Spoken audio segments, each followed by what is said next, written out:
Assalamualaikum warahmatullahi wabarakatuh. Hai, jumpa kembali dengan saya Jernia Ruintan Sitorus, NPM A1M020025, kelas 4A dari Prodi Pendidikan IPA. Pada kesempatan ini saya akan kembali lagi membuat video pembelajaran dan menjelaskan materi seputar manajemen pendidikan dengan materi sekolah sebagai suatu sistem pada mata kuliah Pengelolaan Pendidikan dengan dosen pengampu Bapak Dr. Muhammad Kristiawan, Magister Pendidikan. Halo semuanya, semoga kalian selalu dalam keadaan sehat dan selalu dilindungi oleh Allah Subhanahu wa Ta'ala. Amin ya Rabbal Alamin. Dengan kondisi pandemi saat ini, kalian harus selalu menjaga kondisi kalian agar tetap sehat dan tentunya bisa selalu mengikuti video pembelajaran yang saya upload di YouTube. Baiklah, langsung saja kita membahas materi mengenai sekolah sebagai suatu sistem. Pada materi ini akan ada 6 topik yang dibahas, yaitu tentang pendidikan sistem, sekolah sebagai suatu sistem, input sekolah, proses sekolah, output sekolah, dan outcome sekolah. Pada topik pertama mengenai pendidikan sistem, di sini menurut Fatah tahun 2006 halaman 6-8, pandangan pendidikan sebagai suatu sistem dapat dilihat secara mikro dan makro. Secara mikro, pendidikan dapat dilihat dari hubungan elemen peserta didik, pendidik, dan interaksi keduanya dalam usaha pendidikan. Sedangkan secara makro dapat menjangkau elemen-elemen yang lebih luas. Di sini terdapat gambar mengenai bagian pendidikan secara makro dan bagian pendidikan secara mikro. Di sini pada bagian pendidikan secara mikro terdapat masukan atau input, proses pendidikan, dan hasil pendidikan. Terlebih dahulu kita pada proses masukan dan selanjutnya ada tahap proses pendidikan. Pada tahap proses pendidikan meliputi tujuan dan prioritas peserta didik, manajemen, struktur dan jadwal isi pendidik, alat bantu pendidikan, fasilitas, teknologi, pengawasan mutu, penelitian, serta biaya. Setelah kita melalui tahapan proses pendidikan, maka akan didapatkan dari hasil pendidikan. Selanjutnya pada bagian pendidikan secara makro juga terdapat masukan, lalu proses dan hasil. Pada masukan di sini meliputi pengetahuan nilai tujuan yang ada diisi, lalu meliputi kependudukan siswa dan tersedianya pengajar dari tenaga kerja. Lalu ada faktor pembiayaan ekonomi sarana fisik. Lalu sistem pendidikan meliputi individu, lalu menghasilkan yaitu lebih mampu memenuhi kebutuhan individu, pekerja, pemimpin, warga, masyarakat, pendidikan, mengembangkan pengetahuan, keterampilan, nilai, sikap, motivasi, kreativitas, apresiasi, dan juga tanggung jawab. Selanjutnya di sini pada materi kedua yaitu sekolah sebagai suatu sistem. Jadi di sini sekolah sebagai suatu sistem mencakup beberapa komponen, di mana di antara komponen-komponen tersebut saling terdiri dari beberapa faktor dan komponen yang satu dengan komponen yang lainnya saling terkait sehingga membentuk sebuah sistem yang utuh.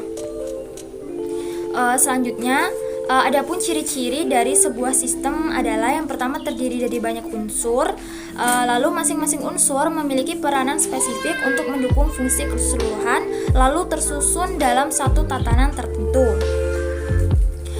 Selanjutnya pada materi ketiga yaitu input sekolah. Jadi di sini input atau masukan adalah segala sesuatu yang diperlukan oleh sistem sekolah untuk menghasilkan keluaran yang diharapkan. Di sini masukan terdiri atas 3 hal, yaitu masukan baku merupakan siswa termasuk karakteristiknya. Yang kedua masukan instrumental merupakan guru, sarana dan prasarana, kurikulum, dana, dan pengelolaan sekolah. Yang ketiga masukan lingkungan merupakan segala sesuatu yang berada di luar lingkungan sekolah.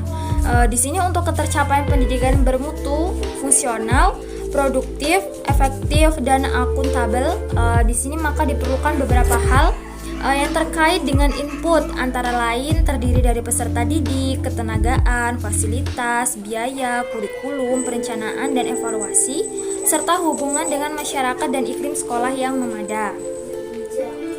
Yang keempat, antara masing-masing unsur saling mempengaruhi, ketergantungan dan berhubungan serta berkomunikasi. Jadi di sini tidak bisa melakukan sendiri-sendiri, harus saling mempengaruhi, ketergantungan dan juga selalu berhubungan serta berkomunikasi.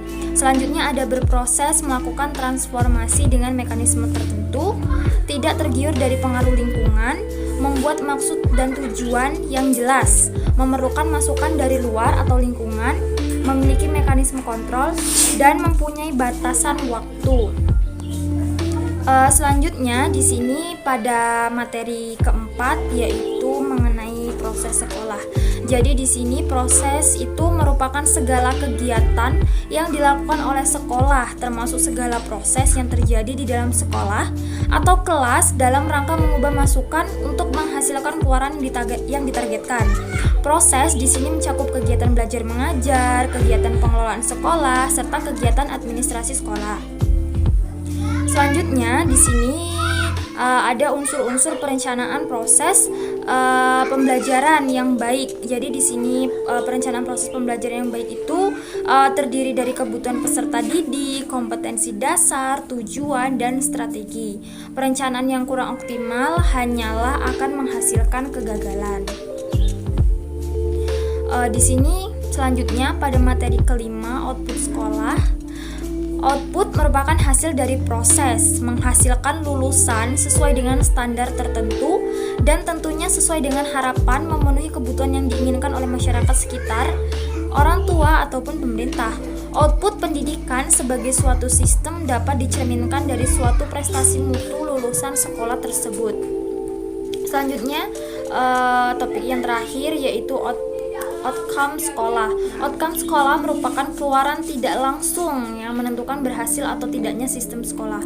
Outcome sekolah atau pendidikan sebagai suatu sistem dapat dicerminkan dari mutu lulusan sekolah, lalu dapat melanjutkan pendidikan ke tingkat yang lebih tinggi atau dapat bekerja. Di sini juga terdapat bagan sistem sekolah yang mencakup input, proses, output, dan outcome. Pada bab 8 ini ya dengan judul sekolah sebagai suatu sistem. Jadi di sini ada manajemen kurikulum di mana efektif dan efisien yaitu konsisten terhadap visi dan misi. Jadi setiap sekolah itu sudah mempunyai visi dan misinya masing-masing agar sekolah tersebut dapat berjalan secara efisien dan efektif.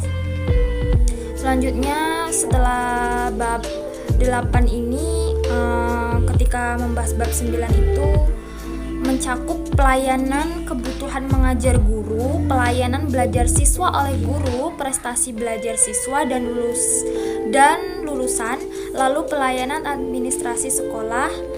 Dengan hal-hal tersebut itu dapat dilakukan secara selektif. Lalu ada input, terus perencanaan dan evaluasi program sekolah. Evaluasi itu bertujuan untuk mengevaluasi semuanya, yaitu dengan artian mengoreksi proses-proses sebelumnya guna mengetahui mana yang salah, mana yang benar, mana yang terlaksana, dan mana yang tidak terlaksana, yaitu mencakup pelayanan kebutuhan mengajar guru, pelayanan belajar siswa oleh guru, dan prestasi belajar siswa dan lulusan sekolah tersebut. Sedikit materi yang dapat saya jelaskan pada pertemuan kali ini. Saya mengucapkan terima kasih banyak. Segala kekurangannya saya mohon maaf. Semoga minggu depan bisa berjumpa lagi dengan saya dan video-video pembelajaran yang akan saya tampilkan di channel YouTube saya. Saya akhiri. Wassalamualaikum warahmatullahi wabarakatuh. Tetap jaga kesehatan ya. Jangan lupa menonton video saya minggu depan. Dadah.